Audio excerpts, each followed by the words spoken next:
Screen కనిపిస్తుంది కదా?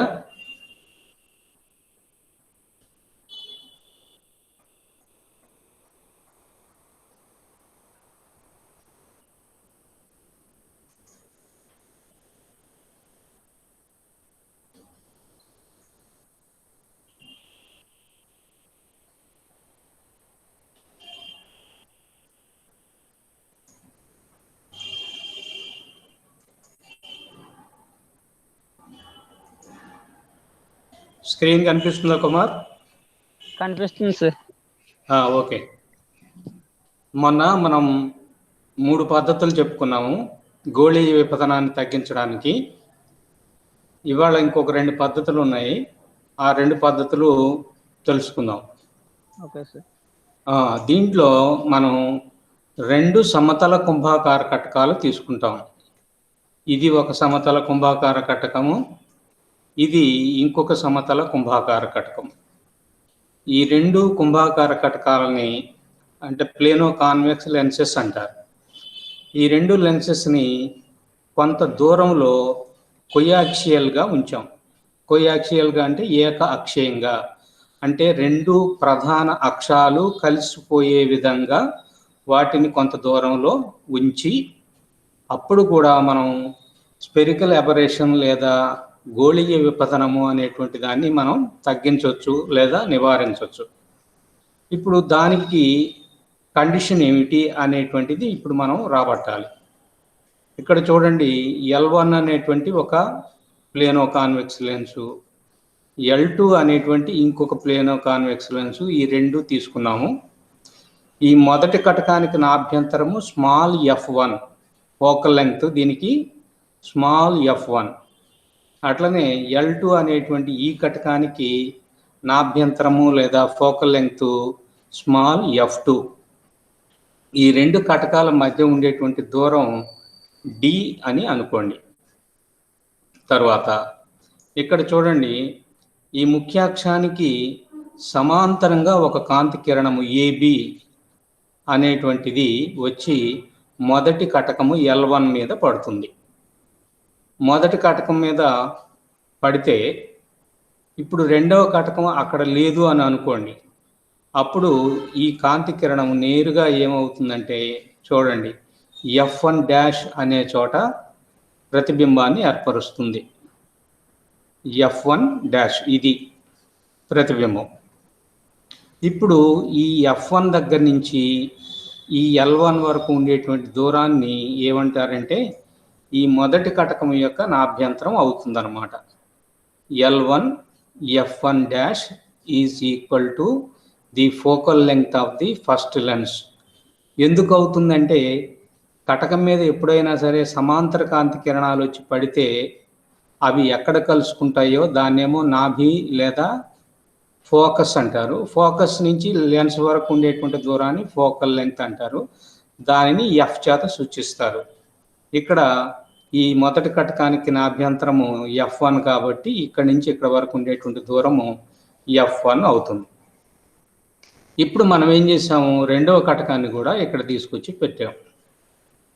అంటే మొదటి కటకం మీద పడినప్పుడు ఏమైందంటే Δ1 కోణము వంగింది, లేదా దీన్ని విచలన కోణము లేదా యాంగిల్ ఆఫ్ డీవియేషన్ అంటాం. అంటే నేరుగా వెళ్ళిపోతే ఇలా వెళ్ళిపోయిండేది, ఇలా వెళ్ళిపోకుండా మొదటి కటకం దగ్గర వంగింది కాబట్టి వంగిన కాంతి కిరణం ఇలా వంగింది. అప్పుడు ఇది ఎంత కోణం వంగింది అనేటువంటి తీసుకున్నట్లయితే దానిని మనం విచలన కోణము లేదా యాంగిల్ ఆఫ్ డీవియేషన్ అని అంటారు. అది Δ1. ఇప్పుడు ఈ వంగినటువంటి కాంతి కిరణం ఏమైంది, మళ్ళీ రెండవ కటకం మీద వచ్చి కూడా పడింది.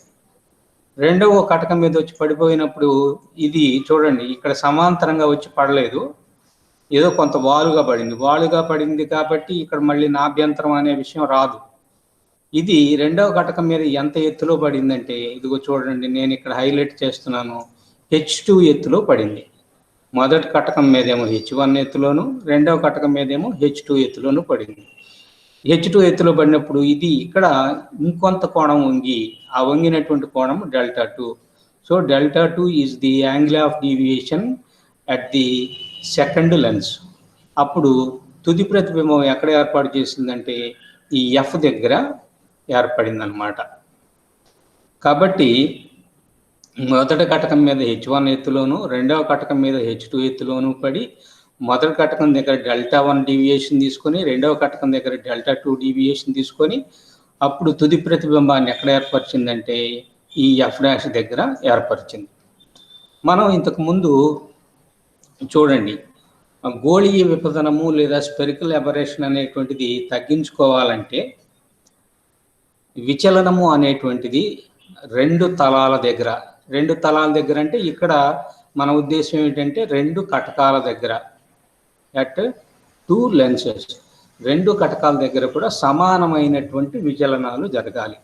అంటే Δ1 అదే రకంగా Δ2 ఇవి రెండు కూడా సమానంగా ఉన్నప్పుడు మాత్రమే, Δ1 Δ2 రెండు కూడా సమానంగా ఉన్నప్పుడు మాత్రమే ఒక గోళీయ విపదనము అనేటువంటిది కొంత తగ్గిపోతుంది లేదా పూర్తిగా నివారింపబడుతుంది. ఇప్పుడు మొదటి కటకానికి తీసుకొని Δ1 లెక్క కడితే మనకి డెల్టాకి ఫార్ములా తెలుసు. ఏం తెలుసు? Delta is equal to H/F. ఇదిగో చూడండి, ఇక్కడ ఈక్వేషన్ చూసుకున్నట్లయితే గోళీయ విపదనము తగ్గాలంటే Δ1 ఈజ్ ఈక్వల్ టు Δ2 కావాలి. తర్వాత విచలన కోణము delta is equal to H/F అనేటువంటి విషయం మనకు తెలుసు. ఇదే విషయాన్ని మొదటి కటకానికి రాస్తే Δ1 ఈజ్ ఈక్వల్ టు H1/F1 అంటే deviation at the first lens. Δ1 is equal to H1/F1. ఇదే రకంగా రెండవ కటకానికి రాసినట్లయితే Δ2 ఈజ్ ఈక్వల్ టు H2/F2. ఇప్పుడు మనం కండిషన్ ఏం చెప్పాము? Δ1 ఈజ్ ఈక్వల్ టు Δ2 అని చెప్పేశాం. Δ1 ఈజ్ ఈక్వల్ టు Δ2 అని చెప్పాం కాబట్టి H1/F1 is equal to H2/F2 అవుతాయి. ఎందువల్లంటే Δ1 అంటే ఇది, Δ2 అంటే ఇది. కాబట్టి H1/F1 is equal to H2/F2. ఇప్పుడు ఈ ఈక్వేషన్లో ఏం చేస్తారంటే హెచ్ఎల్ని ఒకవైపుకి, అంటే ఇక్కడ ఉన్నటువంటి న్యూమరేటర్లో H2 ఉంది కదా, దాని డినామినేటర్ ఇక్కడికి తీసుకురండి. ఇక్కడ ఉండేటువంటి F1ని తీసుకెళ్ళి అవతల వైపు న్యూమరేటర్లో రాయండి. అప్పుడు H1/H2 is equal to F1/F2 అవుతుందన్నమాట. H1/H2 is equal to F1/F2. ఇది ఈక్వేషన్ 1 అనండి. ఇది జాగ్రత్తగా గుర్తుపెట్టుకోండి. తర్వాత ఇక్కడ రెండు సరూప త్రిభుజాలు తీసుకున్నాం. ఇవి సరూప త్రిభుజాలు ఏమిటో చూడండి. BL1F1', CL2F1'. ఇప్పుడు ఈ రెండు త్రిభుజాలను కూడా మనం పటంలో చూస్తే గుర్తుపట్టగలం. ఒకటి BL1F1', రెండు CL2F1'. మళ్ళీ బొమ్మ దగ్గరికి వెళదాం.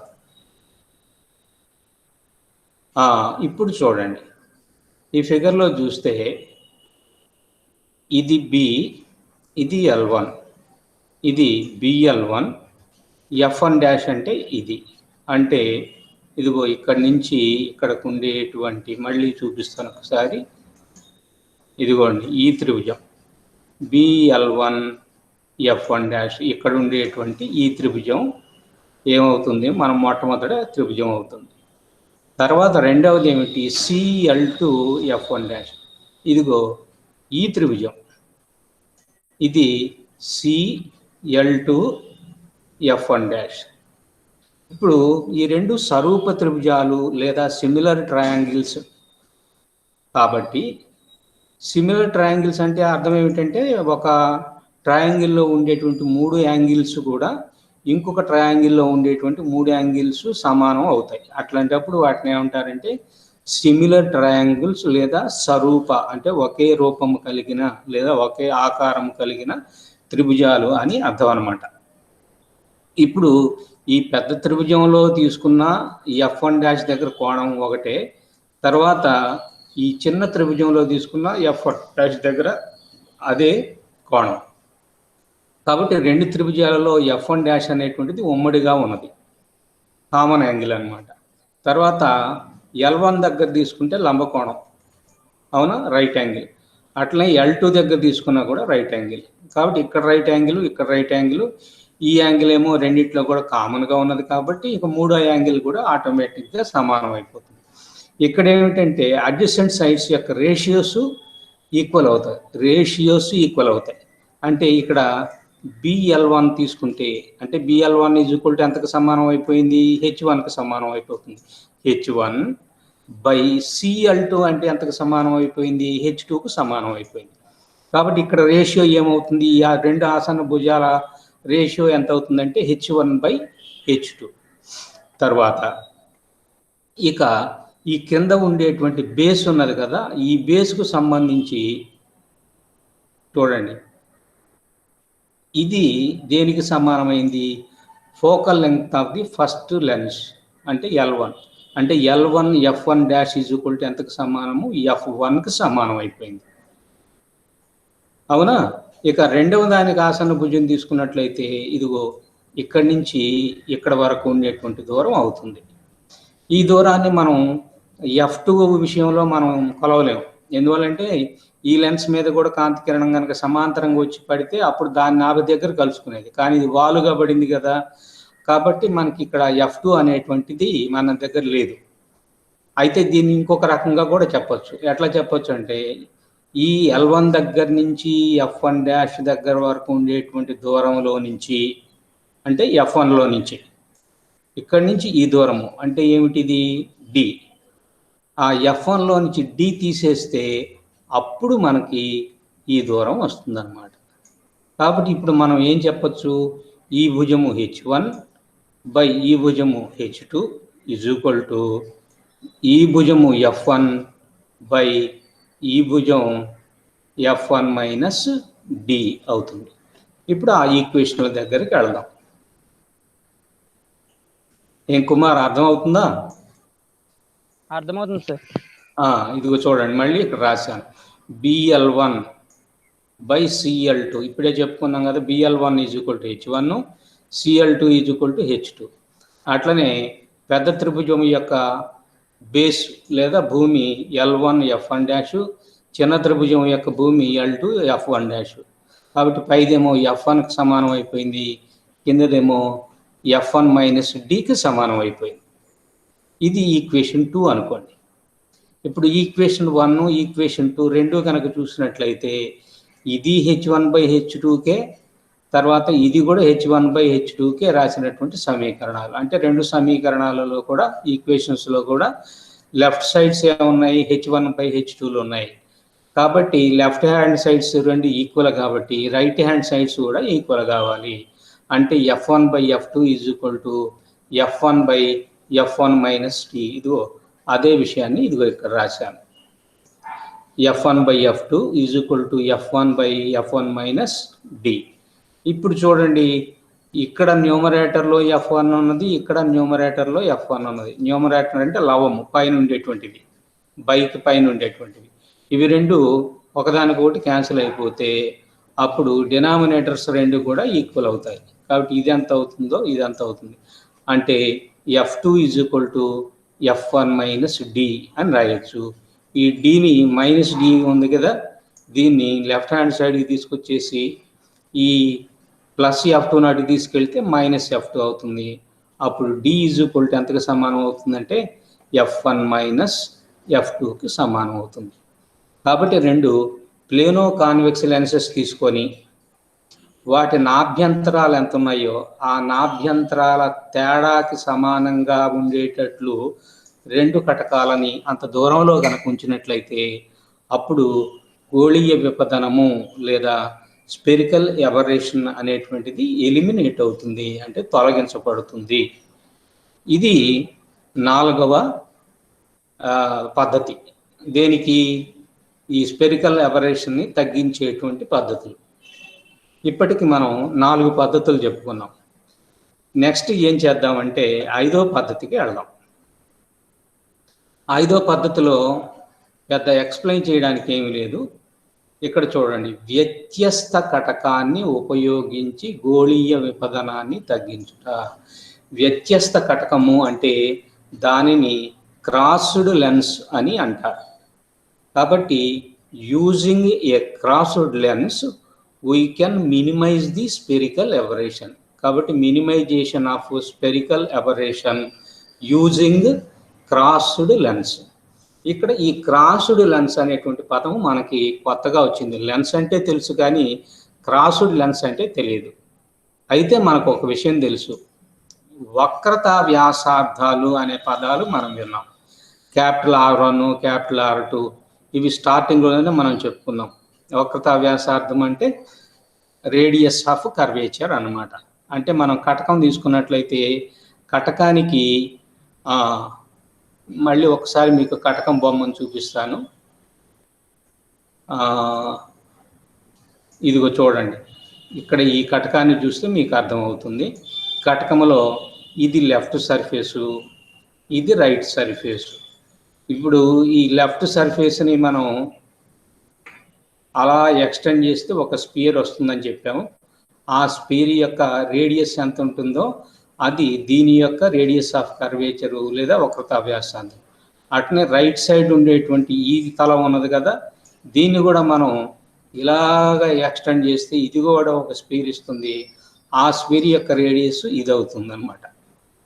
అది దీని కర్వేచర్ ఆఫ్, అది రేడియస్ ఆఫ్ కర్వేచర్ అవుతుంది. అట్లా ఒక కటకం తీసుకున్నట్లయితే ఆ కటకానికి 2 రేడియస్ ఆఫ్ కర్వేచర్లు లేదా 2 వక్రతా వ్యాసార్థాలు ఉంటాయి.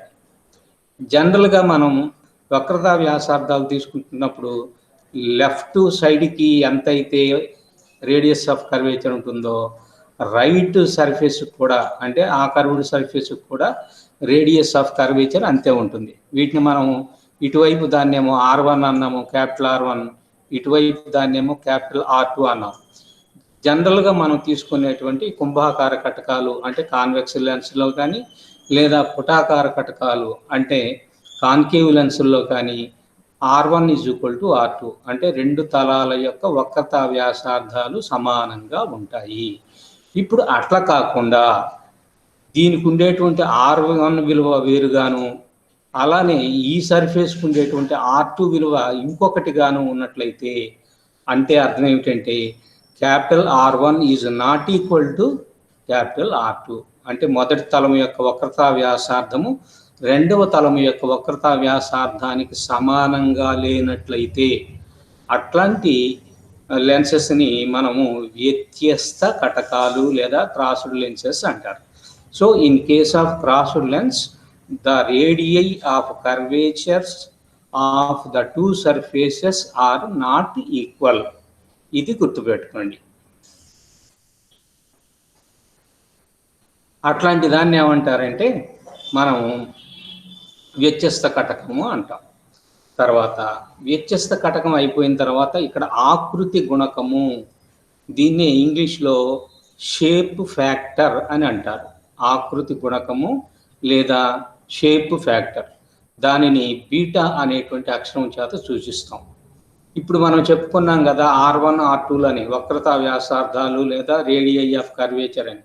ఈ రెండింటికి ఉండేటువంటి రేషియో ఏదైతే ఉందో దాన్ని మనం షేప్ ఫ్యాక్టర్ అంటారు. So shape factor of A lens is the ratio of the radii of curvatures of the 2 surfaces of A lens. ఒక కటకము యొక్క 2 తలాల యొక్క వక్రతా వ్యాసార్థాల నిష్పత్తిని ఆ కటకము యొక్క ఆకృతి గుణకము అని అంటారు. అవునా? అవును సార్. ఇప్పుడు ఇక్కడ ఒక ఈక్వేషన్ ఉంది, ఇది నేరుగా తీసుకున్నటువంటి ఈక్వేషనే. మనకి మ్యూ అంటే వక్రీభవన గుణకం అని తెలుసు. ఆ వక్రీభవన గుణకానికి ఈ షేప్ ఫ్యాక్టర్ ఆకృతి గుణకానికి ఉండేటువంటి సంబంధాన్ని ఒక ఈక్వేషన్ రూపంలో ఇచ్చారు. మ్యూ ఇంటూ 2μ - 1 - 4 ఇక్కడ కనపడుతుంది కదా, ఇది బై మ్యూ ఇంటూ 2μ + 1 అనేటువంటిది. పై దానికి కింద దానికి పోలికలు కనపడుతున్నాయి. పై దాంట్లోనేమో 2μ - 1 ఉంటే ఇక్కడ 2μ + 1 ఉన్నది. అయితే పైన ఏమిటంటే అదనంగా -4 అనేటువంటిది ఉన్నది. కాబట్టి mu into 2μ - 1 -4 divided by mu into 2μ + 1 దీన్ని ఈ రేషియోని ఏమంటారంటే షేప్ ఫ్యాక్టరు లేదా R1/R2 అని అంటారు. ఇప్పుడు మనం చెప్పేటువంటి గోళీయ విపదనం గనక కనిష్టం కావాలి అంటే మినిమైజ్ కావాలంటే R1/R2 ఎంత కావాలంటే -1/6 కావాలన్నమాట. -1/6 బీటా వాల్యూ కనుక అయినట్లయితే అంటే R1/R2 -1/6. అంటే ఇక్కడ అర్థం ఏమిటో తెలుసా? ఒకటి కుంభాకారం అయితే తలం, ఇంకొక తలం పుటాకారం అయ్యేటట్లుగా కనుక ఉండి వాటి రేషియోస్ 1:6 కనుక ఉన్నట్లయితే అప్పుడు ఈ గోళీయ విపదనము లేదా స్పెరికల్ ఎబరేషన్ అనేటువంటిది ఏమవుతుంది? మినిమైజ్ అవుతుంది. ఇదే కాకుండా మళ్ళీ ఇంకొక పద్ధతి కూడా ఉంది. ఏమిటి? సమతల కుంభాకార కటకము లేదా ప్లేనో కాన్వెక్స్ లెన్స్ తీసుకుంటే అట్లాంటి సందర్భాల్లో R1/R2 ఏమైపోతుంది? 0 అయిపోతుంది. 0 ఎప్పుడవుతుందంటే R1/R2 ఎప్పుడు కూడా R1 ఎప్పుడు 0 కాదు. R1 ఎప్పుడు 0 కాకుండా R1/R2 0 కావాలంటే ఏంటి? R2 ఏమై ఉండాలి చెప్పండి మీరు? ఇన్ఫినిటీ. R2 ఇన్ఫైనైట్ కావాలి. R2 ఇన్ఫైనైట్ అంటే రెండవ తలము యొక్క వక్రతా వ్యాసార్థం ఇన్ఫైనైట్ కావాలి. వక్రతా వ్యాసార్థం ఇన్ఫైనైట్ అంటే అది ఎలా ఉండాలి? ఎక్కువ వ్యాసార్థం అంటే ఒక చిన్న బంతిని తీసుకున్నాం అనుకో, ఆ వక్రత ఎక్కువగా కనపడుతుంది. బంతి సైజు పెరిగే కొద్ది వక్రత ఏమైపోతుంది? తగ్గిపోతూ ఉంటుంది. కర్వేచర్ అనేది తగ్గిపోతూ ఉంటుంది. మరి R2 ఇన్ఫైనైట్ కావాలంటే ఆ వక్రత లేదా కర్వేచర్ అనేటువంటిది ఎట్లా ఉండాలంటే ఒక ప్లేన్ లాగా ఉండాలి. కాబట్టి R2 కనుక ఇన్ఫైనైట్ అయిందంటే రెండవ తలం ఏమిటి? ప్లేన్ సర్ఫేస్ అని. అప్పుడు R1/R2 ఏమవుతుంది? ఒకటేమో కాన్వెక్స్ సర్ఫేసు, ఇంకొకటి ఏమవుతుంది? Plane surface. అందువల్ల ఇది ప్లేనో కాన్వెక్స్ లెన్స్ అవుతుంది అనమాట. అట్లా ప్లేనో కాన్వెక్స్ లెన్స్ కావాలనుకున్నట్లయితే R1/R2 0 కావాలి. దాని ప్రకారం చూసి మ్యూ లెక్క కడితే మ్యూ ఎంత కావాలంటే 1.686 వాల్యూ కనుక ఉన్నట్లయితే అప్పుడు R1/R2 ఏమైపోతుంది? 0 అయిపోతుంది. అప్పుడు కూడా ఈ గోళీయ విపదనము లేదా స్పెరికల్ ఎబరేషన్ అనేటువంటిది ఏమవుతుందంటే మినిమైజ్ అవుతుంది అనమాట. ఇంతవరకు అర్థమైనట్లేనా? అర్థమైంది సార్. అమ్మాయిలు ఎవరు మాట్లాడటం లేదు. ఆన్ చేయలేదా స్పీకర్లు? అర్థమైంది. అర్థమైంది. ఇప్పుడు ఈ 5 పద్ధతులు కూడా ఏం తగ్గించడానికి? గోళీయ విపదనాన్ని తగ్గించడానికి మనం చేసేటువంటి ఏర్పాట్లు అన్నమాట. ఇంతటితోటి గోళీయ విపదనం అయిపోయింది. తర్వాత ఇంకా రెండవది అంటే ఏకవర్ణ విపదనాలు 5గా చెప్పుకున్నాం కదా. ఒకటి గోళీయ విపదనము, 2 కేంద్రకావరణము, అవునా, 3 బిందు విస్తరణ, 4 క్షేత్ర వక్రత, 5 వికృతి. ఇప్పుడు మొదటిది అయిపోయింది. మొదటిదే కొంచెం కష్టంగా ఉంటుంది, పెద్దదిగా ఉంటుంది. దాంట్లోనే కూడా ఎస్ఏ రావచ్చు. తర్వాత మీకు 5 మార్కులకు కనుక అడిగినట్లయితే ఏదో ఒకటో రెండో మీ ఇష్టం వచ్చినటువంటివి రాయొచ్చు. అది గుర్తుపెట్టుకోండి. తర్వాత రెండవది ఏమిటంటే కోమా, COMA, కోమా లేదా కేంద్రకావరణము. ఇప్పుడు చూడండి, డైరెక్ట్గా నేను బొమ్మ వేసి ఎక్స్ప్లెయిన్ చేయడానికి చూస్తాను. ఇదిగో చూడండి, ఇక్కడ ఈ పటం కనిపిస్తుంది కదా మీకు. ఈ పటంలో ఇదిగో చూడండి, ఇంతవరకు చూడండి. ఇంతవరకు చూస్తే ఇది కటకం, ఇది కటకం. ఈ కటకానికి ఇది ముఖ్యాక్షము. ముఖ్యాక్షం అంటే ప్రిన్సిపల్ యాక్సిస్. ఇది ఈ ప్రిన్సిపల్ యాక్సిస్కి దగ్గరలో నేను ఏ అనేటువంటి పాయింట్ సైజు ఉండేటువంటి ఒక ఆబ్జెక్ట్ని పెడుతున్నాను.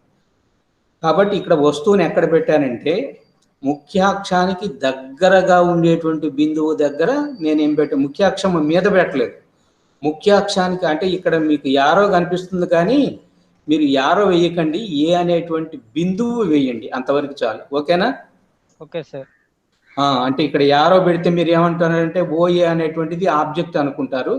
కాబట్టి ఈ గీతను తీసేసి ఏ దగ్గర ఏం పెడతారు, ఒక పాయింట్ సైజులో ఉండేటువంటి ఆబ్జెక్ట్ని పెడతారు. ఆ ఆబ్జెక్టు ప్రధాన అక్షం నుంచి దగ్గరలోనే ఉంది, ఎక్కువ దూరం లేదు.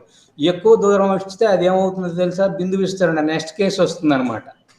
అట్లా పెట్టినప్పుడు ఏమవుతుందంటే ఆ బిందు పరిమాణంలో ఉండేటువంటి వస్తువు యొక్క ప్రతిబింబం ఈ తెర మీద ఎట్లా ఏర్పడుతుందంటే ఒక తోకచుక్క ఆకారంలో ఏర్పడుతుంది. ఏ ఆకారము? తోకచుక్క ఆకారం. దీన్ని ఇంగ్లీష్లో చూడండి కామెట్ అంటారు, COMET, కామెట్. అందుకే దీన్ని ఇంగ్లీష్లో కోమా అని అంటారు. లేదా సూక్ష్మంగా తోకచుక్క అంటే ఐడియా ఉందా మీకు?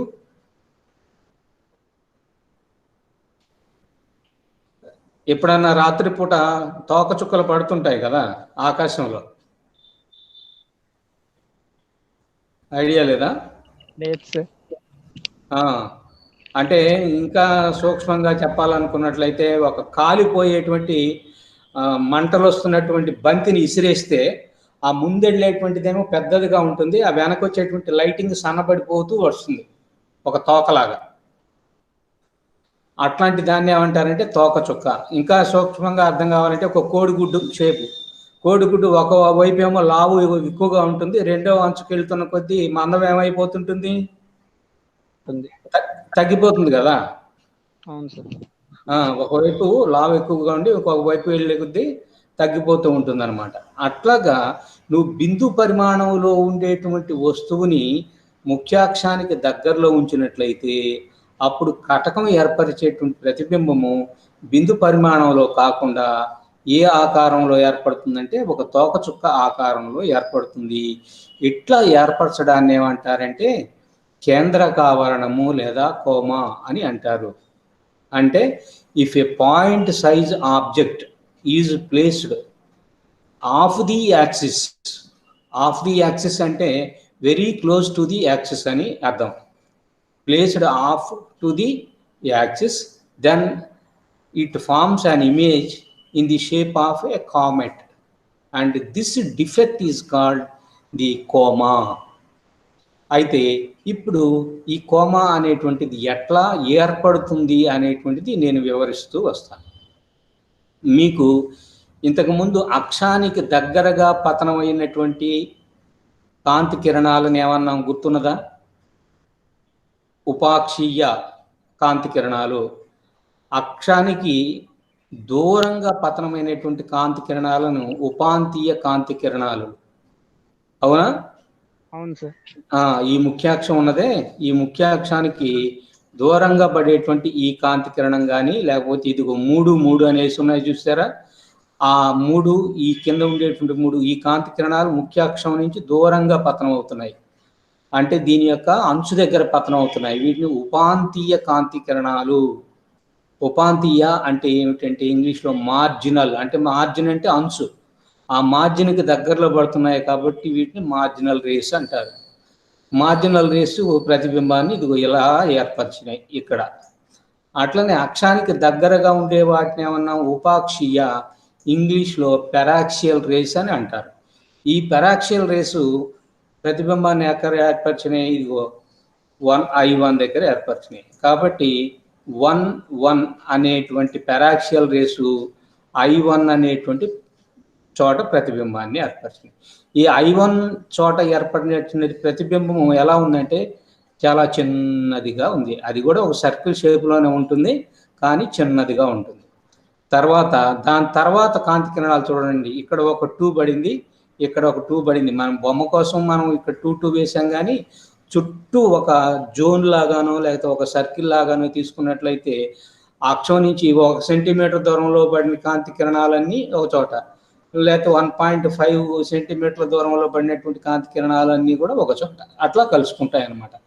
ఇప్పుడు సపోజు ఈ 1 అనేది 1 సెంటీమీటర్ దూరం అనుకున్నట్లయితే I1 దగ్గర, తర్వాత 2 అనేటువంటివి రెండు కూడా 2 సెంటీమీటర్ల వ్యాసార్థం కలిగినటువంటి అంచుల దగ్గర వచ్చి పడ్డాయి అనుకో, అదిగో ఈ I2 అనేటువంటిది ఇక్కడ ప్రతిబింబం ఏర్పరిచింది. ఈ ప్రతిబింబం ఎట్లా ఉన్నదో చూడండి. I2 ఇంతకు ముందు దానికంటే కొంత పెద్ద సర్కిల్, తర్వాత I3 చూడండి, I3 ఇదిగో ఇక్కడ ఏర్పడింది.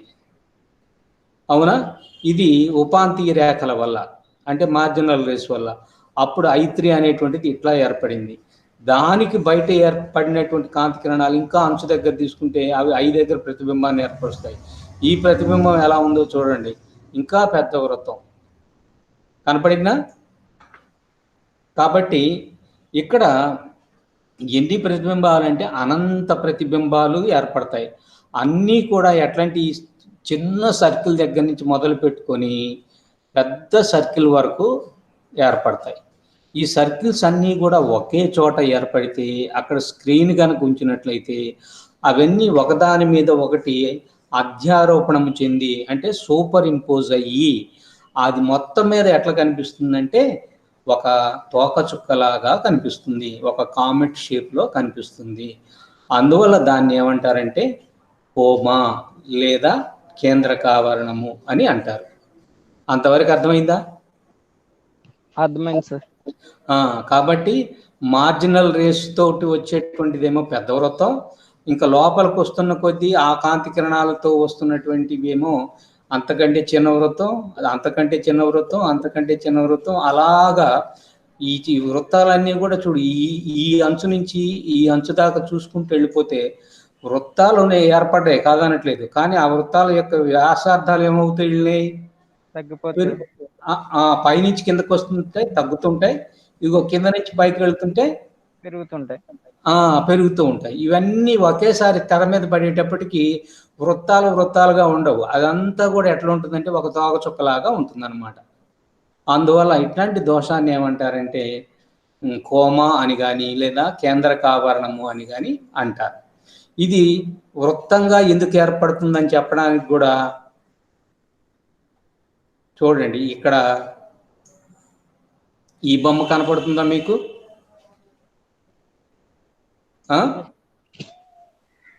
అయ్యా, ఈ బొమ్మ కనిపిస్తుందా? కనిపిస్తుంది సార్.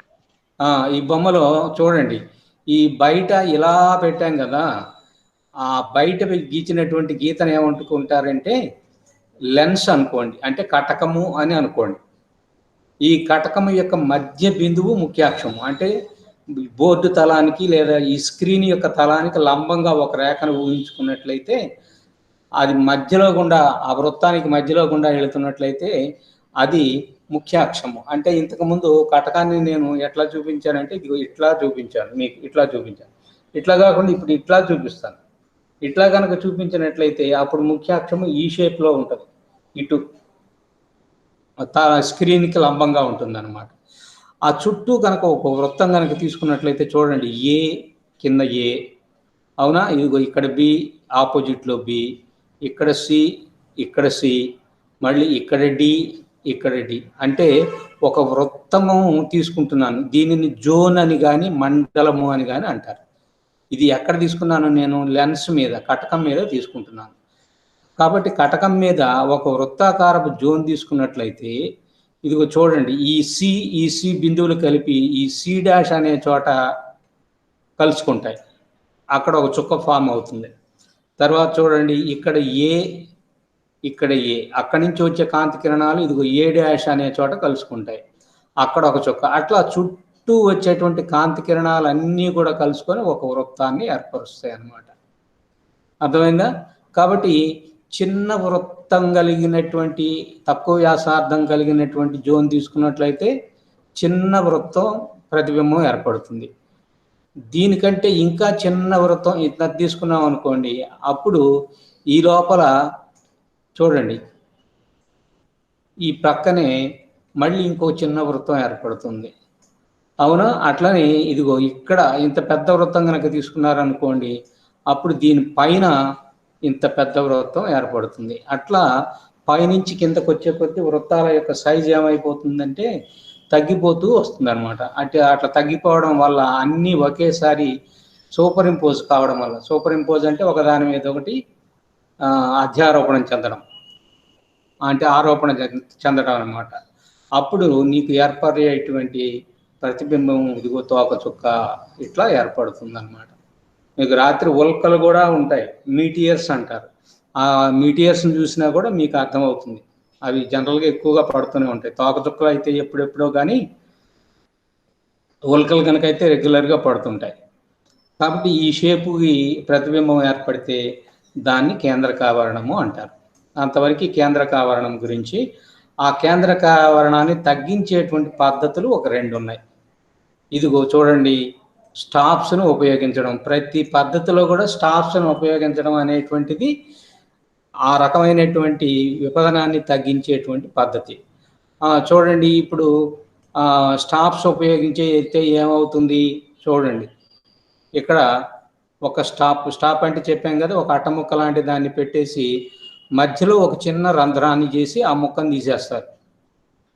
చేసేస్తే అప్పుడు చూడండి, ఈ మధ్యలో గుండా వెళ్ళేటువంటి కాంతి కిరణాలు మాత్రమే వెళ్తాయి, కానీ అటువైపు ఇటువైపు వెళ్ళేటువంటి కాంతి కిరణాలు అంటే మార్జినల్ రేస్ వచ్చి పడవు, యాక్సియల్ రేస్ వచ్చి మాత్రమే పడతాయి. అప్పుడు I1 దగ్గర ప్రతిబింబం మాత్రమే ఏర్పడుతుంది. అందువల్ల చూడండి, మీకు బిందు పరిమాణంలో ఉండేటువంటి వస్తువుని తీసుకుంటే ఇక్కడ చూడండి, బిందు పరిమాణంలో ఉండేటువంటి I1 అనేటువంటి ప్రతిబింబం ఏర్పడుతుంది. ఇక ఈ మొత్తం ఏది కూడా ఏర్పడదన్నమాట. కాబట్టి నీకు కేంద్రకావరణము అనేటువంటి దాన్ని తగ్గించుకోవాలంటే స్టాప్స్ను ఉపయోగించినా కూడా సరిపోతుంది. తర్వాత రెండవది ఏంటంటే వ్యత్యస్త కటకం. ఇప్పుడే చెప్పాం, క్రాస్డ్ లెన్స్, దాన్ని ఉపయోగించడం. మీకు దాన్ని ఉపయోగించేటప్పుడు పై పద్ధతిలో చూడండి, స్పెరికల్ ఎబరేషన్లో beta is equal to R1/R2. Beta అనేటువంటిది ఏమిటి? ఆకృతి గుణకం. ఆకృతి గుణకము R1/R2 ఈజ్ ఈక్వల్ టు, ఇందాక పై కేసులో ఎంత ఇస్తే సరిపోతుందన్నా గుర్తుందా? 1/6. -1/6 కదా. ఇక్కడ -1/9 అయ్యేటట్లుగా కనుక వ్యత్యస్త కటకాన్ని కనుక తీసుకున్నట్లయితే, అవునా? అంటే ఇక్కడ చూడండి, రెండు పైన కింద R1 R2 రెండు పాజిటివ్ కాదు, ఏదో ఒకటి నెగటివ్ అవుతుంది అనమాట. అంటే ఒక సర్ఫేస్ ఏమో కాన్వెక్స్ సర్ఫేస్ అవుతుంది, ఇంకొకటేమో కాన్కేవ్ సర్ఫేస్. ఒకటి కుంభాకార తలము, ఇంకోటేమో పుటాకార తలము. అట్లా అయ్యేటట్లుగాను వాటి యొక్క రేషియో 1/9, వాటి యొక్క నిష్పత్తి 1/9 అయ్యేటట్లుగా కనుక తీసుకున్నట్లయితే అప్పుడు కూడా కేంద్రకావరణము అనేటువంటిది నివారించబడుతుంది. కోమా అనేటువంటిది మినిమైజ్ అవుతుంది. అది కూడా గుర్తుపెట్టుకోండి. ఓకేనా? Okay sir. మీకు సెల్ ఫోన్లలో ఛార్జీలు ఉన్నాయా? ఉంది సార్. అంటే ఇంకొక 2 ఉన్నాయి. ఆ 2 చెప్పిన దాకా ఉంటామంటే ఉంచుదాం, లేకపోతే రేపు ఉదయం ఎట్లాగూ మనకి టైం టేబుల్లో 10 to 11 క్లాస్ ఉంది కదా. అవును సార్. రేపు టైం టేబుల్లో శుక్రవారం కదా రేపు. అవును సార్. రేపు 10 to 11 ఉంది. కావాలంటే రేపు ఆ 2 పద్ధతులు చెప్పేస్తే రేపటితోటి ఈ చాప్టర్ అయిపోతుంది. Okay sir. వాళ్ళని కూడా అడగండి సార్, వాళ్ళు ఉందంటే చెప్పేసుకోవచ్చు సార్, లేకపోతే కనుక రేపు చెప్పుకోవచ్చు. ఇప్పుడే చెప్పేసుకోవచ్చా? అవును సార్. అంటే వాళ్ళిద్దరికి ఛార్జింగ్ ఉందో లేదో తెలియదు కదా. ఏమ్మా అమ్మాయిలు మాట్లాడండి. ఉన్నాయి సార్. అంటే ఇంకొక 20 నిమిషాలు 25 నిమిషాలు పెట్టొచ్చా క్లాసు? పెట్టండి సార్. ఓకే, ఇప్పుడే చెప్పేస్తాను. ఆ 2 పద్ధతులు కూడా అయిపోతే ఇవాళే చాప్టర్ అయిపోతుంది. ఇంకా రేపు ఉదయం ఫస్ట్ అవర్ ఏం క్లాస్ పెట్టను, మళ్ళీ సోమవారం తీసుకుందాం. ఓకేనా? Okay sir. ఇక 4వ పద్ధతి ఏమిటంటే బిందు విస్తరణ అంటారు. బిందు విస్తరణని ఇంగ్లీష్లో ఎస్టిగ్మాటిజం అని అంటారన్నమాట. ఈ ఎస్టిగ్మాటిజం అనేటువంటిది ఎందుకు వస్తుంది అంటే, కటకాల యొక్క మందం బాగా ఎక్కువైతే, if the thickness of the lens is large then astigmatism arises. ఇప్పుడు చూడండి, మీకు ఇంతకుముందు కోమాలో చెప్పినప్పుడు ఏం చెప్పామంటే, వస్తువుని ముఖ్యాక్షానికి దగ్గరగా ఉంచామా లేదా? ఇందాక దగ్గరగానే ఉంచాం సార్. కానీ ఈ సందర్భంలో ముఖ్యాక్షానికి బాగా దూరంగా, అంటే ఇందాక ఇప్పుడు చూపించేటువంటి బొమ్మల్లో దూరాలు సమానంగా ఉంటే ఉండొచ్చు, లేకపోతే దానికంటే కూడా ఇది తక్కువ చూపించవచ్చు. కానీ ఇక్కడ సందర్భం ఏమిటంటే, ముఖ్యాక్షం నుంచి దూరంగా గనక బిందు పరిమాణంలో గనక వస్తువుని కనుక ఉంచినట్లయితే అప్పుడు ఏర్పడేటువంటి ప్రతిబింబాలు ఎట్లా ఉంటాయంటే మీకు ఒకసారి నేను చూపిస్తాను. ఇదిగో చూడండి, ఒక చోట ఈ లైను, మళ్ళీ ఇదిగో ఇది ఒక దీర్ఘవృత్తము అంటే ఎలిప్స్, మళ్ళీ ఇది కూడా ఎలిప్సే. ఈ ఎలిప్స్ ఏమైపోయింది, మేజర్ యాక్సిస్ తగ్గిపోయింది, మైనర్ యాక్సిస్ పెరిగింది. తర్వాత ఇక్కడికి వచ్చేటప్పటికి ఏమైంది, సర్కిల్ అయిపోయింది. అంటే ఎక్స్ వై డైరెక్షన్ రెండు కూడా ఈక్వల్ అయిపోయినాయి. ఇది దాటి మళ్ళీ యువతలకు వచ్చేస్తే ఇదిగో చూడండి, ఈ యాక్సిస్ వర్టికల్ యాక్సిస్ పెరిగిపోయింది. అంటే ఇంతకుముందు మైనర్ యాక్సిస్ ఇప్పుడు మేజర్ యాక్సిస్ అయిపోయింది. ఇంతకుముందు అడ్డంగా మేజర్ యాక్సిస్ ఉండేది, ఇప్పుడు ఆ మేజర్ యాక్సిస్ ఏమైపోయింది, మైనర్ యాక్సిస్ అయిపోయింది. ఇంకా కొంచెం యువతలకు కనుక వచ్చేసినట్లయితే ఇదిగో చూడండి, ఇంకా ఈ నిలువు ఇంకా పెరిగిపోయింది. ఇంకొంచెం యువతలు కనుక వచ్చేసినట్లయితే ఇదిగో చూడండి, డైరెక్ట్గా లైన్. అంటే ఒక చోట నుంచి మొదలుపెట్టి మనం స్క్రీన్ని కనుక జరుపుతూ కనుక వెళ్తున్నట్లయితే అది రకరకాల ఆకృతులు, అంటే క్షితిజ సమాంతరంగా ఉండేటువంటి ఒక లైన్ దగ్గర నుంచి ఎట్లా మారిపోతుంది, చివరికి క్షితిజ లంబంగా ఉండేటువంటి హారిజాంటల్ స్ట్రైట్ లైన్ దగ్గర నుంచి it is gradually converted into a vertical straight line. ఇట్లాంటి దోషాన్ని ఏమంటారంటే ఎస్టిగ్మాటిజం. అవునా, ఎస్టిగ్మాటిజం అని అంటారు. కాబట్టి ఇక్కడ నేను లెన్స్ని పెట్టినట్లయితే చూడండి, ప్రతిబింబాలు ఇదిగో ఇక్కడి నుంచి ఇక్కడ కనపడినాయి కదా, ఈ తలం నుంచి వచ్చేటువంటి రేస్ ఇక్కడ కలుసుకున్నాయి. తర్వాత ఇక్కడ వరకు కూడా ఏం జరుగుతాయి అంటే రకరకాల షేపుల్లో మనకి ప్రతిబింబాలు ఏర్పడతాయి అన్నమాట. దాన్ని ఏమంటారంటే బిందు విస్తరణ లేదా ఎస్టిగ్మాటిజం అంటారు. So if a point object is placed far away from the principal axis of the lens, అర్థమైంది కదా, far away from the principal axis of the lens, principal axis యొక్క దాని దగ్గర నుంచి ఎక్కువ దూరంలో కనుక ఉంచినట్లయితే then the lens will form different images at different positions in different shapes. వేరు వేరు ఆకారాలలో ప్రతిబింబాలను వేరు వేరు చోట్ల ఏర్పరుస్తూ ఉంటుంది. ఎట్లాంటి ఆకారాలు అనేటువంటిది ఇప్పుడు చూపించేసాం. దాన్ని ఏమంటారంటే బిందు విస్తరణ అంటారు. ఈ బిందు విస్తరణలో మనం చూడండి, రెండు ప్లేన్స్ని మనం తీసుకోవాలి, రెండు తలాలు తీసుకోవాలి. ఒకటేమిటంటే మార్జినల్ ప్లేన్ అని అంటారు. ఇప్పుడు లెన్స్ తీసుకున్నాం అనుకోండి, ఇది లెన్స్ అనుకోండి, ఇది లెన్స్ అయితే అంటే నా చెయ్యి చూడండి, ఇది లెన్స్ కనుక అయినట్లయితే అప్పుడు ఈ తలం, ఈ రెండో చెయ్యి చూపిస్తున్నాను కదా, ఈ తలం కనుక తీసుకున్నట్లయితే ఇది మార్జినల్ ప్లేన్ అని అంటారు. మార్జినల్ ప్లేన్ అంటే దీంట్లో ఎట్లా ఉంటుందంటే చూడండి, ఈ ముఖ్య అక్షము ఉంటుంది, అవునా, తర్వాత ఇదిగో బిందు పరిమాణంలో ఉండేటువంటి ఈ వస్తువు ఉంటుంది. కాబట్టి మార్జినల్ ప్లేన్ అంటే ఏం చెప్పచ్చు, the plane that contains the principal axis of the lens and the point image, that is called the meridian plane. దాన్ని మెరిడియన్ ప్లేన్ అని అంటారు. ఇదిగో ఇక్కడ చూడండి, M1 M2 అనేటువంటిది ఇక్కడ చూపించారు కదా, ఇది మెరిడియన్ ప్లేన్. తర్వాత ఇంకొకటి ఏమిటంటే దీనికి లంబంగా ఉంటుంది, దీనికి లంబంగా ఉంటూ ఈ బిందువులో గుండానే వెళుతుంది అన్నమాట.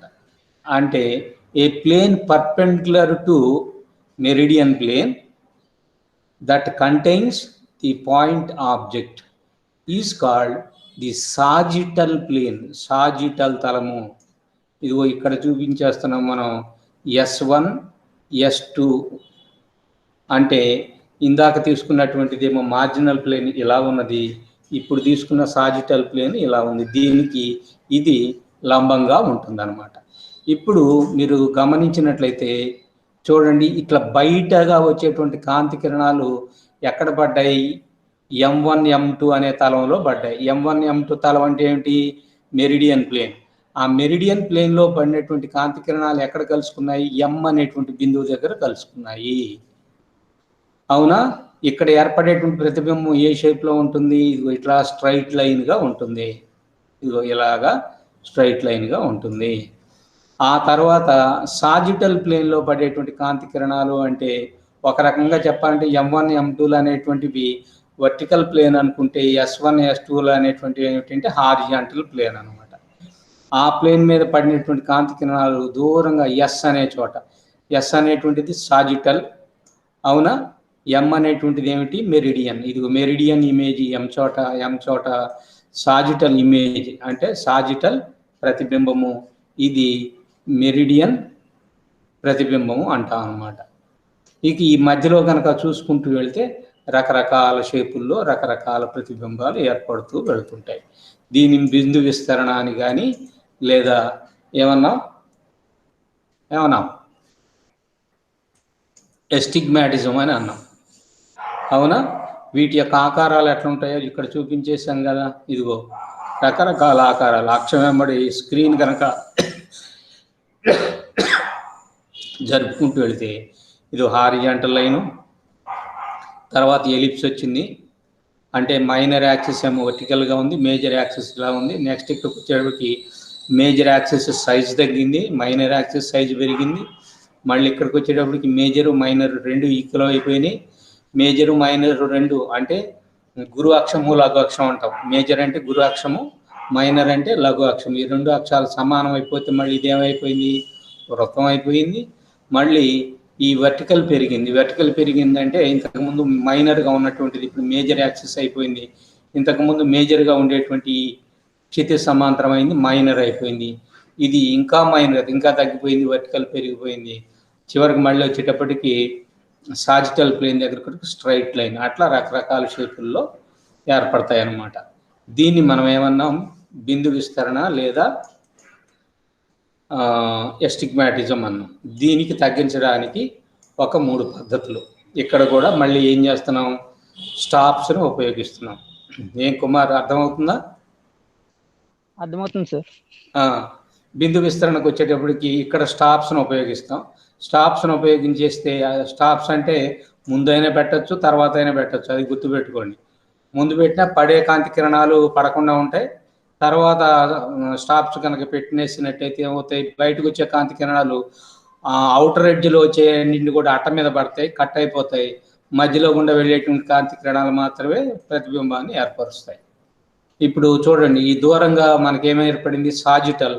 ఆ సాజిటల్కి మధ్యలో దూరానికి వెళ్ళిపోయేటువంటి ప్రతిబింబం మాత్రమే ఏర్పడింది. మెరిడియన్ ఉండేటువంటి రేఖలన్నింటినీ కూడా ఇది ఏం చేసింది?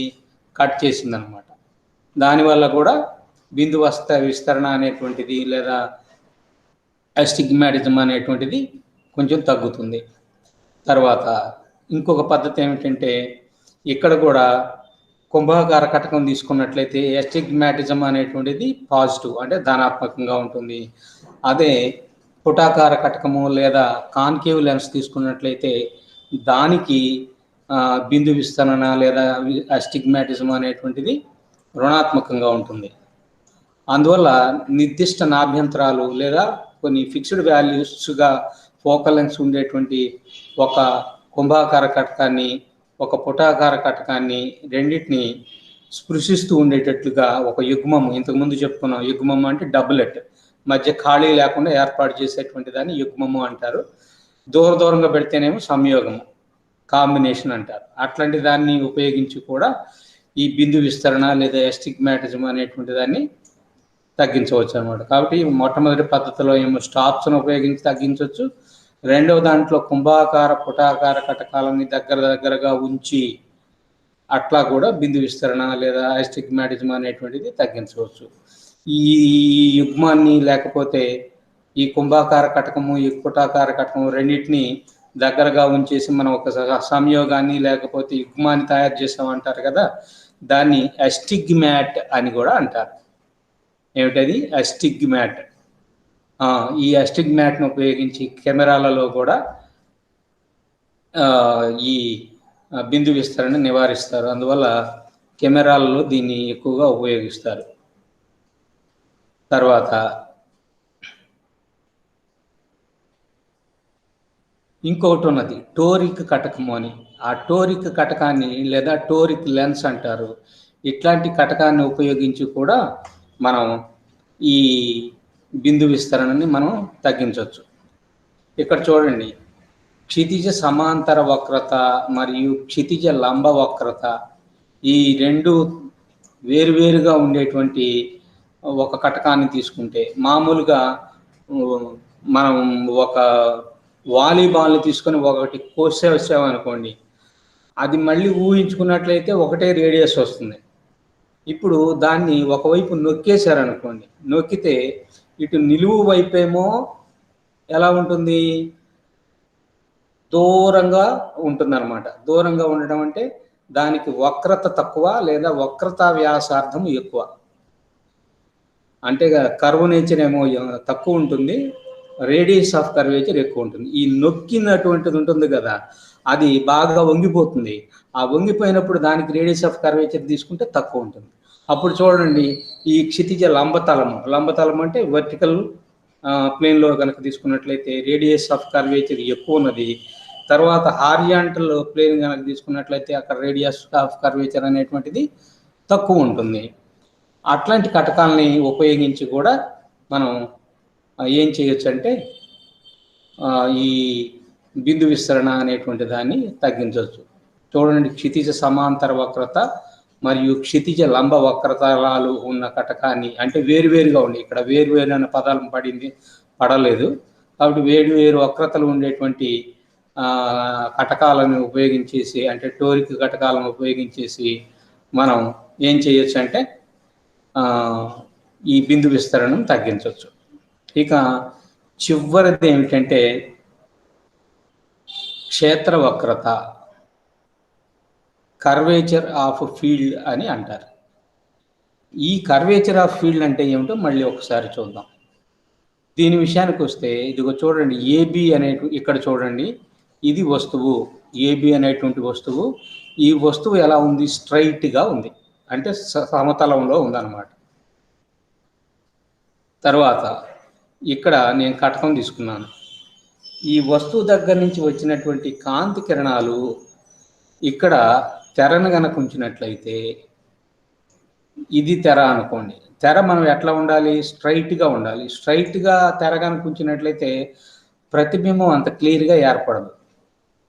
అట్లా కాకుండా ఏమవుతుందంటే, ఇదిగో చూడండి, ఇక్కడ వక్రతలంలో నేను స్క్రీన్ ఉంచాను కదా, కనపడుతుందా?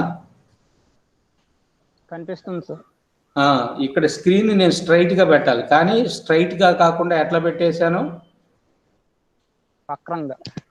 వక్రంగా, అంటే కర్వ్డ్ స్క్రీన్ని పెట్టాను అనమాట. ఇట్లాంటి కర్వ్డ్ స్క్రీన్ మీద అయితే మాత్రమే మంచి ప్రతిబింబం ఏర్పడుతుంది. మీరు పాతకాలంలో ఉండేటువంటి థియేటర్లలో కూడా కొన్నిట్లో ఇట్లనే ఉంటుంది, అవునా? ఇదే స్ట్రైట్గా కనుక ఉన్నట్లయితే ఏమవుతుందంటే మధ్యలో ప్రతిబింబం ఏమో బాగానే ఉంటుంది, కానీ అంచుల దగ్గరికి వెళ్ళేటప్పటికి బ్లర్డ్గా ఉంటుంది, అంటే అస్పష్టంగా ఉంటుంది. అంటే అర్థం ఏంటి, నువ్వు స్క్రీన్ కూడా ఎట్లా పెట్టుకోవాలి, వంకరగా పెట్టుకోవాలి. ఇట్లా వంకరగా. వస్తువు ఏమిటి, ఒకటే తలంలో ఉన్నది, ప్రతిబింబం మాత్రం వంకర తలంలో ఉంది. ఇట్లాంటి దోషాన్ని ఏమంటారంటే క్షేత్ర వక్రత అని అంటారనమాట, అవునా?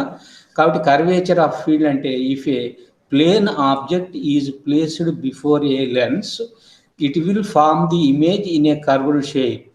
Then the screen also should be in curved shape. And this type of defect is called the curvature of field. ఇట్లాగా దీనికి కారణం ఏమిటంటే, ముఖ్యాక్షానికి దగ్గరగా వచ్చేటువంటి కాంతి కిరణాలేమో దూరంగా ప్రతిబింబాన్ని ఏర్పరుస్తాయి, అంటే పెరాక్సియల్ రేస్ ఏమో దూరంగా ప్రతిబింబాన్ని ఏర్పరుస్తాయి. మార్జినల్ రేస్ కనుక తీసుకున్నట్లయితే దగ్గరగా ప్రతిబింబాన్ని ఏర్పరుస్తాయి. కాబట్టి అంచులేమో దగ్గరగా ప్రతిబింబాన్ని ఏర్పరిచి, మధ్యలో ఉండేటువంటి బిందువులు మాత్రం దూరంగా ప్రతిబింబం ఏర్పరిస్తే, అప్పుడు నువ్వు పెట్టుకోవాల్సిన స్క్రీన్ ఏముంటుంది, మధ్యలోదేమో దూరంగా ఉండాలి, పైన కింద అదంతా కూడా ఎలా ఉండాలి, దగ్గరగా ఉండాలి. అందువల్ల స్క్రీన్ ఏ షేప్లో పెట్టుకోవాలి, కర్వ్డ్ షేప్లో పెట్టుకోవాలి. అది కాబట్టి ఉపాంతీయ రేఖలేమో దగ్గరగా ప్రతిబింబాన్ని ఏర్పరుస్తాయి, ఉపాక్షీయ రేఖలేమో దూరంగా ప్రతిబింబాన్ని ఏర్పరుస్తాయి.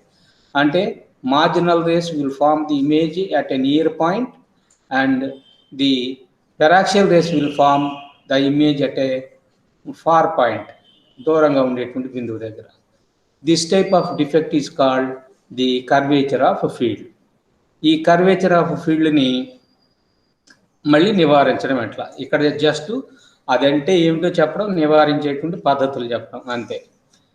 ఇందాక నేను చెప్పాను, మందమైనటువంటి కటకాలను కనుక ఉపయోగించినట్లయితే ఇవి వస్తాయి. అందువల్ల ఏది ఎస్టిగ్మాటిజం అనేటువంటిది కానీ, ఈ కర్వేచర్ ఆఫ్ ఫీల్డ్ అనేటువంటిది. అందువల్ల పలుచని కటకాలను ఉపయోగించడం ద్వారా క్షేత్ర వక్రతను తగ్గించవచ్చు.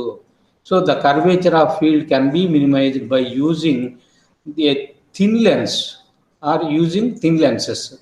తర్వాత రెండవది స్టాప్స్ను ఉపయోగించడం ద్వారా కూడా క్షేత్ర వక్రతను అన్నిట్లో చూడండి, ప్రతి దాంట్లో కూడా నీకు స్టాప్స్ను కనుక ఉపయోగించినట్లయితే ఆ ఎబర్రేషన్ అనేటువంటిది తగ్గిపోతుంది. తర్వాత పలుచని సహాక్ష కటక వ్యవస్థను ఉపయోగించి కూడా క్షేత్ర వక్రతను తగ్గించవచ్చు. కటక వ్యవస్థ సహాక్ష అంటే ఒకే అక్షం మీద అనేక కటకాలను వరుసగా పెట్టుకుంటూ వెళ్ళిపోయినట్లయితే దాన్ని లెన్స్ సిస్టమ్ అంటారు. లెన్స్ సిస్టమ్ అంటే సిస్టమ్ ఆఫ్ లెన్సెస్, అంటే అనేక కటకాలను వరుసగా పేర్చుకుంటూ కనుక వెళ్ళినట్లయితే ఒకే అక్షం మీద ఉండేటట్లుగా, అట్లాంటి దాన్ని సహాక్ష కటక వ్యవస్థ అని కానీ లేదా కొయాక్సియల్ లెన్స్ సిస్టమ్ అని కానీ అంటారు. అట్లాంటి దాన్ని ఉపయోగించినప్పుడు కూడా ఏమవుతుంది అంటే ఈ క్షేత్ర వక్రత అనేటువంటిది తగ్గిపోతుంది. దీనికోసం సహాక్ష కటక వ్యవస్థకి నేను ఒక ఈక్వేషన్ ఇక్కడ రాస్తాను, కింద చూడండి. ఇక్కడ వరుసగా అనేక కటకాలు పెట్టాను అనుకోండి, కటకం ప్రక్కన కటకం. అప్పుడు 1/r, r అంటే ఏమిటి? Radius of curvature of the screen. ఇప్పుడు లెన్స్ది కాదు, గుర్తుపెట్టుకోండి. r అంటే దేనికి సంబంధించిందని, ఇదిగో ఈ స్క్రీన్ ఉన్నది కదా, ఈ స్క్రీన్కి సంబంధించింది. ఇలా ఊహించుకుంటే ఇది కూడా ఒక స్పేర్ అయిపోతుంది ఇటువైపు. దాని రేడియస్ ఎంతైతే ఉంటుందో దానిని నేనేమంటున్నాను, కర్వేచర్ ఆఫ్ ఫీల్డ్ అంటున్నాను. ఇది r అన్నమాట. ఇప్పుడు చూడండి, మొదటి కటకం నా అభ్యంతరం F1 అనుకోండి, దాని యొక్క వక్రీభవన గుణకం μ1. ఇప్పుడు దాని యొక్క వ్యుత్క్రమము లేదా విలోమం తీసుకుంటున్నాం. విలోమం అంటే రెసిప్రోకల్, 1/F1 μ1. అట్లనే ఇంకొక కటకం పెట్టాము, ఇది 1/F2 m2. అట్లే మూడో కటకం 1/F3 m3. అలాగ వరుసగా అనేక కటకాలు పెట్టుకుంటూ వెళ్ళిపోయాం. అవునా? చూడండి, r అంటే ఏమిటి? క్షేత్ర వక్రత యొక్క వ్యాసార్థము. క్షేత్ర వక్రత అంటే ఆ స్క్రీన్ అని చెప్పాను కదా, అంటే ఏ తలంలో అయితే మనకు ప్రతిబింబం ఏర్పడిందో, అవునా, దాని యొక్క రేడియస్ ఆఫ్ కర్వేచర్ అన్నమాట. తర్వాత ఎఫ్ అంటే జనరల్గా రాసాము, F1 అంటే మొదటి కటకాంది, F2 అంటే రెండో కటకాంది, అట్లనే మ్యూ వాల్యూస్. అవునా? ఇప్పుడు ఈ వక్రత అసలు ఉండకూడదు. అంటే 1/r ఏమైపోవాలి? 0 అయిపోవాలి. 1/r = 0 అయిపోవాలంటే r ఏం కావాలి?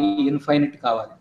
కాబట్టి r ఇన్ఫైనైట్ అయ్యేటట్టుగా మనం ఈ లెన్సెస్ని తీసుకోవాలి. ఇక్కడ నేను 2 లెన్సులకి తీసుకున్నాను. చూడండి, ఈ ఈక్వేషన్కి నేను LCM కడితే F1 μ1 × F2 μ2, ఇదిగో ఇక్కడ కట్టేశారు. కట్టేసిన తర్వాత మొదటి దానికి న్యూమరేటర్ ఏమొస్తుంది? F2 m2 వస్తుంది. రెండవ దానికి న్యూమరేటర్ ఏమొస్తుంది? F1 μ1, అదిగో రాశాను. తర్వాత ఈ 1/r 0 కావాలంటే r = ఎంత కావాలని చెప్పాం? μ కావాలనుకున్నాం. కాబట్టి 1/∞ ఇదనమాట. ఇప్పుడు డినామినేటర్ని వదిలేసేయండి. న్యూమరేటర్ వాల్యూ కనుక 0 అయిపోయినట్టయితే అప్పుడు 1/∞ = 0 అయిపోతుంది. అందుకని దేనికి చేశాను? F2 μ2 + F1 μ1 = 0 ఇలా పెట్టాను. అవునా? దీన్ని పెడ్జ్వాల్ ఈక్వేషన్ అని అంటారు. అవునా? పెడ్జ్వాల్ ఈక్వేషన్, ఇంగ్లీష్లో కూడా అదే అంటారు. అవునా? ఇది కండిషను ఏం పోవడానికి? 1/∞ రావడానికి, అంటే 1/r = 0 కావడానికి.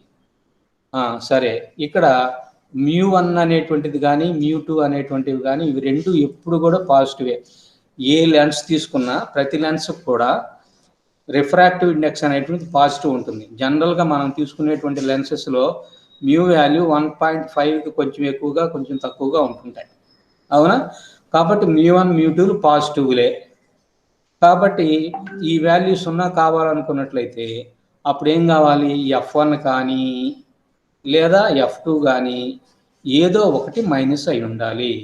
అంటే ఒక కటకం ఏమై ఉండాలి? కుంభాకార కటకం అయి, అంటే ప్లస్ ఉంటే కుంభాకార కటకము, మైనస్ ఉంటే పుటాకార కటకం ఉందా? అట్లా కనుక అయినట్లయితే అప్పుడు ఒకటి ప్లస్ అవుతుంది, ఇంకొకటి మైనస్ అవుతుంది. అప్పుడు ఈ రెండు వాల్యూస్ సమానము, మళ్ళీ ఒకటి ప్లస్ ఒకటి మైనస్ అయిపోతే ఫలితం ఏమైపోతుంది? 0 అయిపోతుంది అన్నమాట. ఇవి కటకాలు ఉంచేటప్పుడు ఎంత దూరంలో ఉంచామనే దాంతో కూడా సంబంధం లేదు, అది గుర్తుపెట్టుకోండి. So here the distance between two lenses is irrespective material. అంతేనా? తర్వాత ఇంకా మనకి చివరి వచ్చేటువంటిది ఏమిటంటే వికృతి. ఇదొక్కటి చెప్పేసుకుంటే మనకి అయిపోతుంది. చెప్పేనా? చెప్పండి సార్. వికృతి అంటే ఏమిటంటే చూడండి, ఇది ఏ ఆకారంలో ఉన్న వస్తువు చెప్పగలరా? ఇది ఏ అనేది వస్తువు, బి అనేటువంటిది, సి అనేటువంటిది ప్రతిబింబం అన్నమాట. ఇది ఏ ఆకారంలో ఉంది చెప్పండి?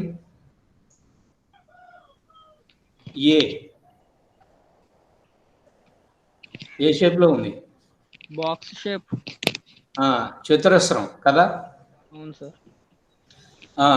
అంటే స్క్వేర్ షేప్లో ఉందన్నమాట. If the object is in a square shape and if the images formed are barrel shape or pin cushion shape, that type of defect is called distortion. అంటే చతురస్రాకారంలో ఉండేటువంటి ఒక వస్తువుని తీసుకున్నప్పుడు ఆ కటకం ఏర్పరిచేటువంటి ప్రతిబింబం చతురస్రాకారంగా లేకపోతే, లేదా కొంత దూరంలో పెట్టినప్పుడు అదేమో పేప ఆకారం ఉండి తర్వాత ఇట్లాంటి ఆకారం, దీన్ని ఏమంటారంటే పిన్ కుషన్ అంటాం. ఇట్లాంటి ప్రతిబింబాలు కనుక ఏర్పడినట్లయితే దానిని వికృతి అని అంటారు. కాబట్టి వస్తువు యొక్క ఆకారం ఏమో ఇలా ఉంది, చతురస్రంగా ఉంది, ప్రతిబింబం యొక్క ఆకారాలు మాత్రం స్క్వేర్ షేప్లో లేవు, అవునా? ఇప్పుడు ఇట్లాంటి దోషాన్ని ఏమంటారంటే వికృతి అని అంటారనమాట. ఇప్పుడు ఈ వికృతి తీసుకుంటే ఈ వికృతి రెండు రకాలు. అంటే బి ప్రతిబింబంలో ఏమో పీపా ఆకృతి, పీపా ఆకారం కలిగినటువంటి వికృతి.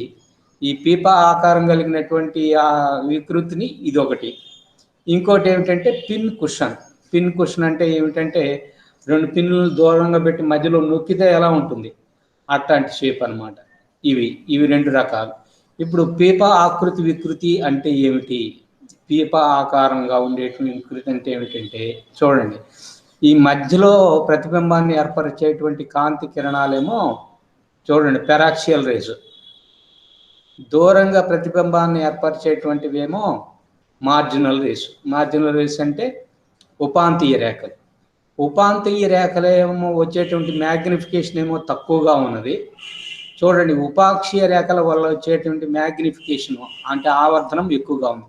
అందువల్ల మధ్యలో చూడండి ఈ గీతల మధ్య దూరం ఎక్కువ ఉన్నది, చివరికి వెళ్ళేటప్పుడు గీతల మధ్య దూరం ఏమైపోయింది? తగ్గిపోయింది. చూడండి ఈ అంచు దగ్గర తీసుకున్నా తగ్గిపోయింది, ఈ అంచు దగ్గర తీసుకున్నా తగ్గిపోయింది, ఈ అంచు దగ్గర తగ్గిపోయింది, అంచుల దగ్గర తగ్గిపోయింది మ్యాగ్నిఫికేషన్, ఆవర్ధనము లేదా మ్యాగ్నిఫికేషన్ అంటాం, తగ్గిపోయింది.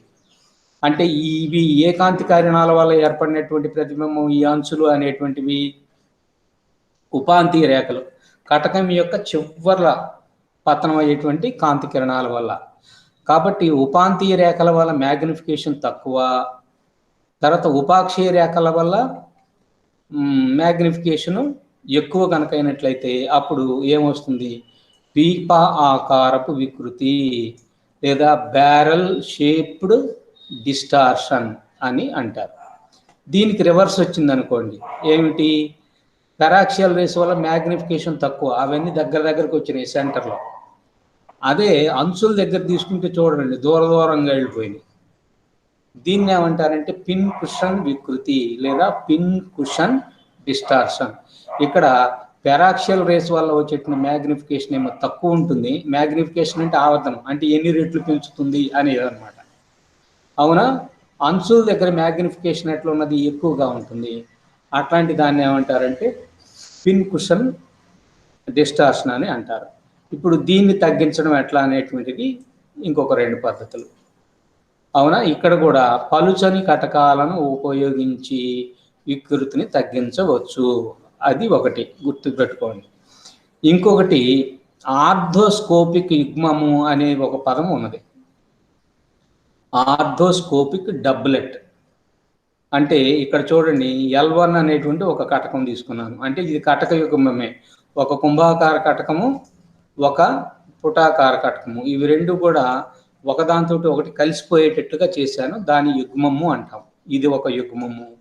ఇక్కడ చూడండి, ఇది పుటాకార కటకము, ఇటువైపు కుంభాకార కటకము, ఇది ఇంకొక యుగ్మము. అంటే L1 అనేటువంటిది ఒక యుగ్మము, L2 అనేటువంటిది ఇంకొక యుగ్మము. 2 యుగ్మాలు అన్నమాట.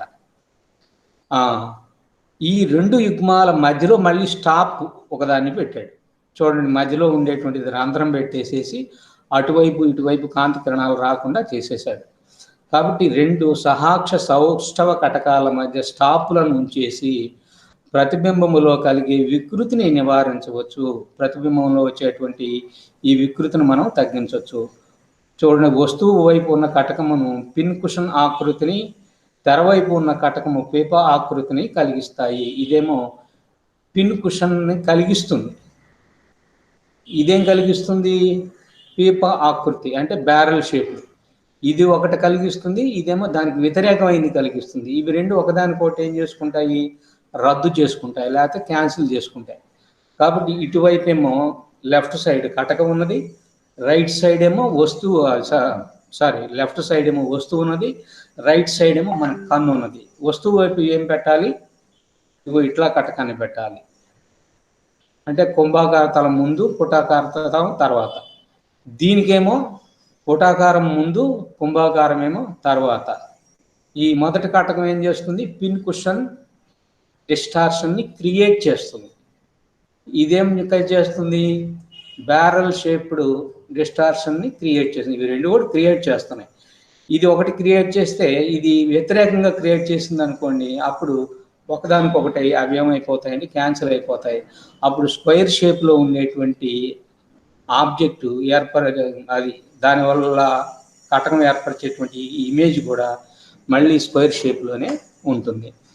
దీన్ని ఆర్థోస్కోపిక్ యుగ్మము లేదా ఆర్థోస్కోపిక్ డబ్లెట్ అని అంటారు. అర్థమైందా? అర్థమైంది సార్. ఎంతమంది ఉన్నారు? ఇద్దరం సార్. ఇద్దరు ఉన్నారా? అవును సార్.